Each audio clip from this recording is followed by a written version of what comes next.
in Plymouth, the way transport's developed quite interesting, and it's very much built around the post-war reconstruction and the post-war planning here in the city.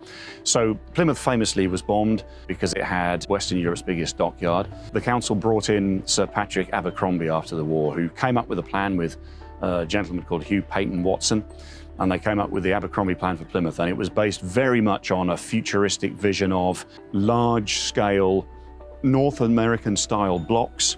The mindset was built that it would be a city for the car. But now it's very difficult to get people out of that motoring mindset, and the council is very wary of giving the impression to motorists that it might take some of their road space away. There are famous examples. We have a church, Charles Church, and it was bombed in the war, and it was left as a memory to those who were fallen, but it's in the middle of a traffic roundabout.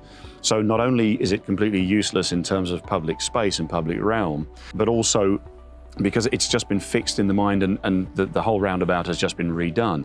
But there wasn't ever really much thought given to, well, why don't we completely redesign that?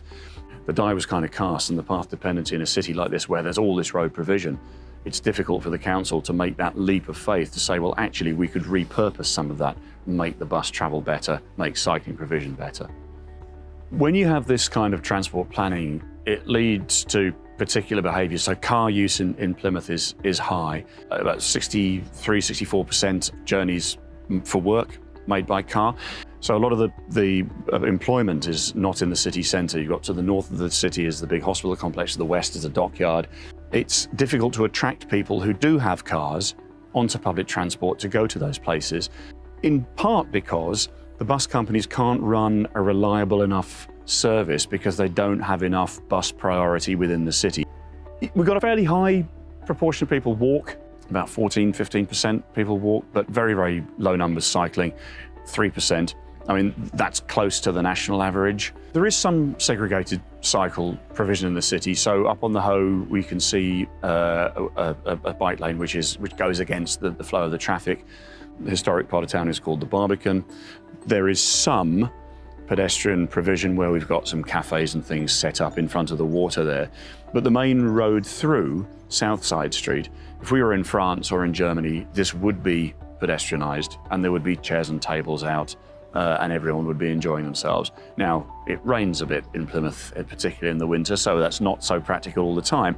But in the summer, you've got real problems with lots of pedestrians, lots of cars going down this road. And so there's a legacy there of just not really thinking through what a nice public space that could be if there were no cars going down there.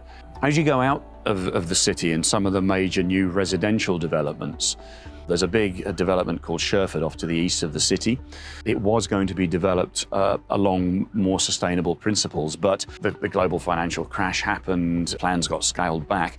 And what we can see now actually is that the provision for people who are going to live there to use public transport to get into the city centre or elsewhere in the city is really poor. And this is a development of 15 or 20,000 people, as it will be. We took the kind of new Labour plans of only provide 1 or 1.5 car parking spaces per house, but then we didn't provide the public transport that was necessary, or the cycling facilities or the walking facilities that are necessary to persuade people out of their cars. In Plymouth, it's easier to default to the car. So we have a lot of ground to make up in terms of making public transport infrastructure better, to provide those reliable journeys first, to then be able to show people what the alternative could be. Nice cafe culture, reallocation of road space, more cycling journeys, people would be fitter. It's a great future, but it's so easy to get locked into the path dependency, to get locked into what people know, and it's much more difficult to try and provide an alternative and convince them that that is a different way of doing things, is a better way of doing things.